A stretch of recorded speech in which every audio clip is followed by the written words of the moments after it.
Just 1 month after winning gold in the 5,000 meters at the Tokyo Paralympics, Susannah Scaroni sustained a serious back injury after being struck by a car during a training run. Now, having fought her way back, the 5,000 meter world record holder is poised and ready to defend her title in Paris next month. All right, Susannah, so we're coming into our fourth Paralympics. You start out years ago, now you're becoming like a grand dame in the sport, but, you start in London. Here we are rolling into the games in Paris. How do you feel like the Paralympic movement in general is comparing or sizing up over the course of those 16 years? In my experience, what I've noticed, I think the most is how much more awareness there is in the States of the Paralympics, of Paralympic athletes. I think a lot of that's been driven by better media coverage. At each subsequent games, I've seen more media coverage. There's more sponsorships. I think all of those are coming together to help, us domestically feel more support. That's been a big part of it. And also, I do believe in my specific field, the field's gotten really strong. It's always been strong, but I think we have more depth now. Times are dropping like crazy. So, technology is advancing, we're getting faster. And all of that's coming together, I think, to make it a really exciting time to be a woman wheelchair racer. You skipped out on the fall race season to protect the shoulder. Coming into the games, this is obviously the preeminent event. I mean, you had to focus on this. How's the shoulder, and what kind of technologies did you have to employ in going into it?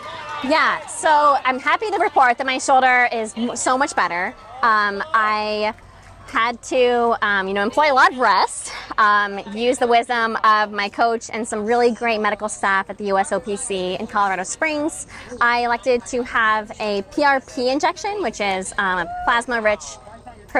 protein-rich plasma injection. So it takes longer to work if it works in you. But we decided better to go for a long-term, better healthy solution, since I had between the spring and Paris to really focus on Paris. And that meant not doing a quick cortisone injection to do those fall marathons. And I'm really glad we made that choice so my body could fully heal. I feel really confident going into the games. I had an awesome competition in Switzerland at the end of May that made me just super excited for the races in Paris. I think it's hard to peg the top three, honestly, in all of my events, and I like that. I think it's fun, it's going to be really good racing, and I'm feeling confident. It's really pretty amazing how the women's field is really starting to generate and grow, and I know you're a fan as much as you are a racer, so I'm sure you noticed Eden Rainbow Cooper capturing the hugely unexpected win in Boston over Manuela Schär, De Bruyne. I mean, the women's field is really sizing up to be a mighty force coming into Paris. Absolutely. I think what I'm noticing is sprinters, like really dominant sprinters, are starting to realize, they can be really effective on the longer distances, including marathons. And it's adding a quick element to our sport. You have sprinters able to stay in a pack, able to, make a huge move at the end of a full marathon. And that's making those people like me that aren't as strong of sprinting really have to step up our game when it comes to sprints, accelerations. And I think that's why we're seeing so many new faces and so many strong races. So racing off the front, I've seen it here, definitely seems to be one of your tactics. You get out, you get on the front. Is that a way of controlling the pace? When you get to a Paralympic level, no longer, a world record is a dandy thing, but the gold medal is the ultimate goal. So is that a tactic? What are your tactics? Gun goes off, 800, 1,500, 5,000, doesn't matter what. You seem to go to the front. Yeah, I will say the races that I've been fortunate to win from the front haven't necessarily been designed, but it's one of those things. One of my strengths is my years of experience, and sometimes you just know. I won't say I knew in Tokyo that my lead was going to be a win. I was kind of terrified that whole race that I was going to get caught, and this was really weird. But now I've got more confidence, more experience to kind of have an idea of what kind of gap you can hold, and what kind of gap you need to be aware that there's a big, strong group of women going to, catch up to you. So part of it's experience. The games in Paris, I don't expect very many leads from the front. I think there's too many strong sprinters that can stay in a pack and sprint at the end. So I think we may have seen some of the last lead from the fronts on the track, but the marathon, I think you still can have that, which is kind of cool. And you only know you can do it kind of when you're in that moment.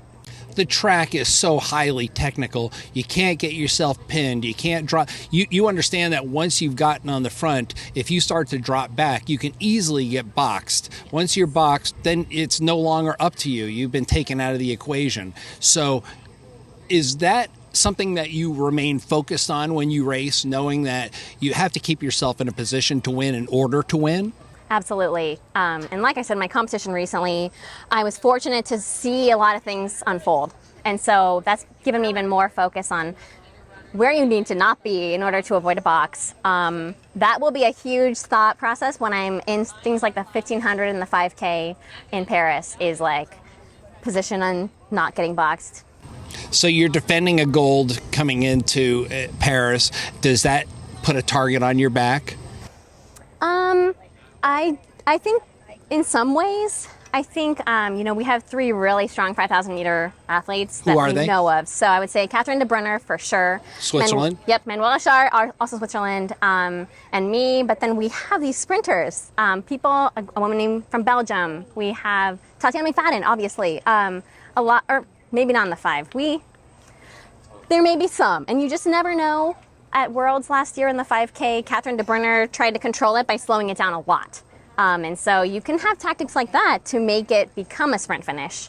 I tried my best to make it fast. So there's a lot of options, and I'm not sure what will happen.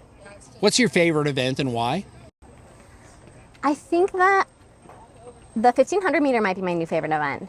Just in that it's sort of the play out of the last 3 1/4 laps from the 5K, but just in a snapshot. And so I think it's fast-paced. I think it's all technical. I now have the tools to kind of be a little bit faster to be in that technicality part. And so I just think it's a little more fun. How many more games do you think you have in your body? It's a great question. I'm sort of thinking potentially Paris, maybe my last games. So I'm really supported by everyone, and so everyone's relaxed about like whatever I want to do. I might just see how it feels. So you came up, I just talked to your coach, or your former coach, Adam Blakeney. Great coach.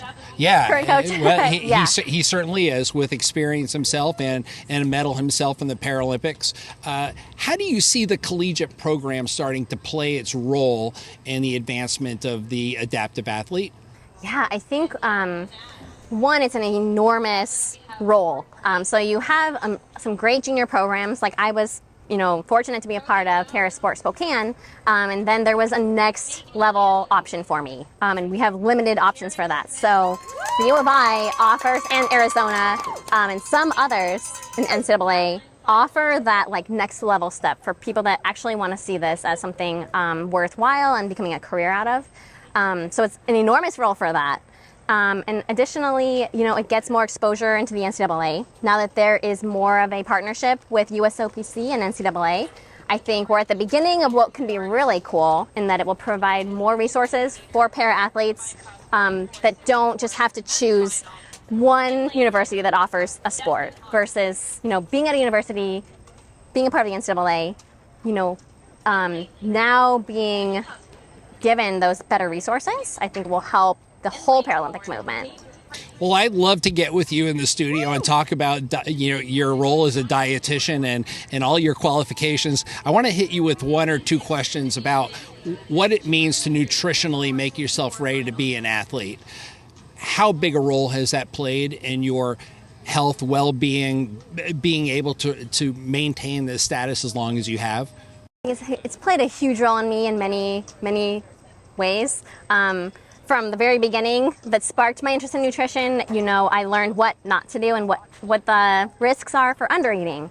And that kind of, the healing process from that in high school opened my eyes to just how awesome the nutrients we put in our body are, and how they enable us to be athletes, enable us to be healthy.